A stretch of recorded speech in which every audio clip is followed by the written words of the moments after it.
हमारा वतन सबसे तेज, सबसे आगे। गायत्री परिवार ने पहली बार करवाई बिना दहेज के शादी। चोमू स्थित गायत्री मंदिर में लिए 7 फेरे। गायत्री परिवार से जुड़ा है वर वधू का परिवार। समाज में फैली दहेज प्रथा पर लगेगा अंकुश। चोमू शहर के राधाबाग स्थित गायत्री प्रज्ञापीठ संस्थान पर गायत्री परिवार की ओर से गुप्ता परिवार में विवाह संस्कार का कार्यक्रम संपन्न हुआ, जिसमें वर पक्ष और वधु पक्ष के परिजनों ने इस विवाह में व्यर्थ के खर्च का बचाव करते हुए सरल तरीके से विवाह करने का निर्णय लिया।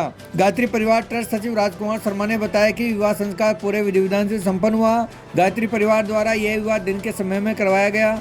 वर पक्ष ने भी बिना दहेज के ही शादी करने को स्वीकार किया। ट्रस्ट उपाध्यक्ष एडवोकेट जितेंद्र सिंह बिजावत ने बताया कि गुरुदेव के 100 सूत्रीय कार्यक्रमों में दहेज प्रथा को रोकने की तर्ज पर विवाह संपन्न हुआ। विवाह समारोह थानाराम जाट और प्रीति सैनी के आचार्यत्व में संपन्न हुआ। इस दौरान गायत्री परिजन सांवरमल अग्रवाल, मालचंद बुनकर, दिनेश खेमावाला, मदनलाल विजय, मुरारीलाल अग्रवाल, पवन माहेश्वरी, मुकेश कुमार गुप्ता, गिरधर लाल जारवाल, परिव्राजक दयाराम राजपाल, रमेश राजपाल आदि परिजन उपस्थित रहे।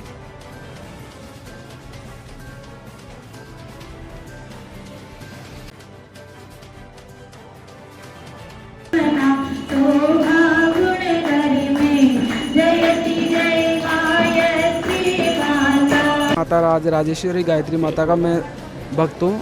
बस माता रानी के आशीर्वाद से है ना मैंने ये कदम उठाया। तो किसकी प्रेरणा से, किसी ने बताया था या आपने? नहीं, मेरे अंदर भाव है मातेश्वरी का, जगदम्बा का। बस उसी की वजह से है ना ये मैंने भाव लिया है और मातेश्वरी के चरणों का उन्होंने मेरा स्वीकार किया भक्त का।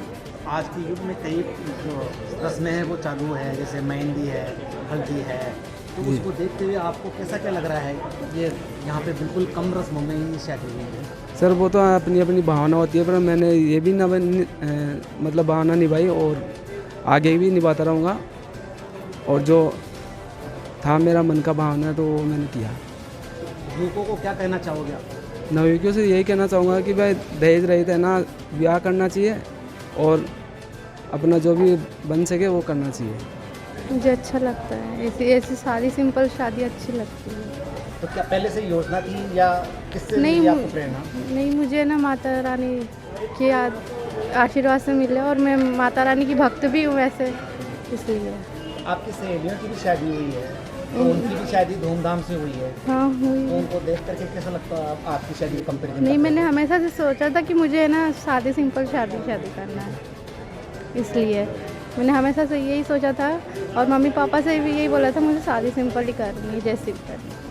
आज के युवाओं को क्या संदेश देंगे? बस वो अपने हिसाब से, जैसे कि उनको जो अच्छा लगता है वो अपने हिसाब से करते हैं और मुझे जो अच्छा लगता है मैं वो करती हूँ। अखिल विश्व गायत्री परिवार जो परम पूज्य गुरुदेव पंडित श्री राम सर द्वारा संचालित है, उन्होंने 100 सूत्रीय आंदोलन में एक बिना दहेज की शादी भी एक बहुत बड़ा आंदोलन है।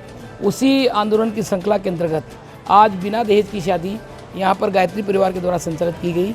और मैं बताना भी चाहता हूँ कि अभी आप बोल रहे थे कि बहुत सी रस्में ली हुई, जो वर्तमान में रस्में हो रही है वो एक रस्म न होकर के फूहड़पन है, जबकि वैदिक रीति और नीति के से विवाह हुआ है।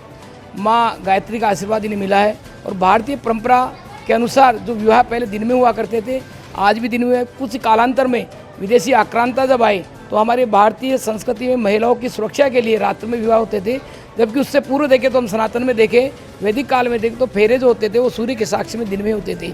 उसी परंपरा को निभाते हुए आज गायत्री परिवार ने इस कड़ी को बढ़ाते हुए पहल का काम किया है। दूल्हा दुल्हन के परिवार स्वयं भी गायत्री परिवार से जुड़े हुए हैं। इनके बड़े भाई है वो वर्षों से गायत्री परिवार जुड़े हुए हैं, उनकी भी इच्छा थी और उनके साथ साथ में दूल्हा और दुल्हन की भी भावना थी।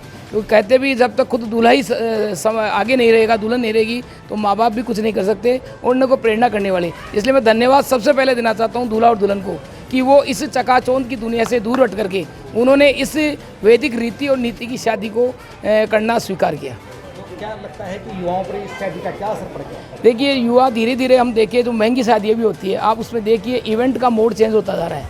वहाँ पर भी रामायण के वैदिक मंत्रों के साथ आज शादियाँ होती है। तो कहीं न कहीं सनातन की ओर हिंदुस्तान अग्रसर हो रहा है। आने वाले समय में पुनः भारत विश्व गुरु के पद पर आरूढ़ होगा। परम पूज्य गुरुदेव के जो विचार और विचार थे, प्रसार थे, वो जन जन तक पहुंचने के काम हो रहे हैं। उसी श्रृंखला में कार्यक्रम हो रहे हैं और आगे भी होते रहेंगे। हम यही कहना चाहेंगे कि जो हम शादी सिंपल कर रहे हैं तो आने वाली जो भी पीढ़ी है, जो भी हमसे छोटे लोग या बड़े लोग हैं, उनको प्रेरणा मिले कि इससे हमारे समाज की बचत होती है, आर्थिक बचत भी होती है, और कोई गरीब हो उनका ज़्यादा फ़ायदा होना चाहिए। धूमधाम से कोई आजकल अनर्थ पैसा ख़राब करने से अच्छा है कि सादे एंड सिंपल किए जाए। तो ये प्रेरणा कहाँ से मिली आपको? ये प्रेरणा तो पैदाइशी प्रेरणा है। हम शुरू से ही मैं मृत्यु भोज के खिलाफ हूँ। शादी में दूसरा अनिवार्य खर्चा बिल्कुल करना पसंद नहीं करते हैं, और यही शादी और सिंपल शादी ही करना चाहिए। तो बच्ची की तो कुछ आकांक्षाएं होगी, बच्चियों की आकांक्षा है, लेकिन बच्चे बोलते कि नहीं पापा अपने आप जो कह रहे हैं, और यही अच्छा है कि हाँ, इससे हमें दूसरे को भी प्रेरणा मिले, ताकि कोई आने वाले किसी का कर्जा लेके शादी नहीं कर पाए। मैं भी मैथिली समाज समूह का संगठन मंत्री हूँ। मैं और भी समाज को प्रेरित करूँगा, अग्रवाल खंडेलवाल समाज, पारिक समाज को, कि आगे ऐसा अपनी शादी संस्कार करें। तो ये गायत्री प्रज्ञापीठ से हमें सीख मिली थी कि ऐसा संस्कार करने से समय की भी बचत होगी, पैसे की भी बचत होगी। मैं गुरुजी से आशीर्वाद और गायत्री माता जी आशीर्वाद लेकर के इनका दाम्पत्य है वो जीवन जो इनका सुखी रहे और शांति से इनकी ज़िंदगी कटती रहे, ये मैं गुरुजी के चरणों में अरदास करता हूँ। मैं सबको यही बोलना चाहूँगी अखिल विश्व गायत्री परिवार की ओर से कि सभी को बिना दहेज शादी करनी चाहिए और इस काम को पूरे विश्व तक फैलाना चाहिए, ताकि अपनी जैसी और भी बेटियां हैं ना, जिनके पास मतलब कि जो असहाय है और जिनके पास जीवन यापन करने के लिए कम पैसा है, तो वो अपना गुजारा अच्छे से कर सकते हैं, और वो भी एक ऐसी ही शादी बिना दहेज शादी करके और एक विश्व के सामने बहुत बड़ी मशाल बन सकते हैं।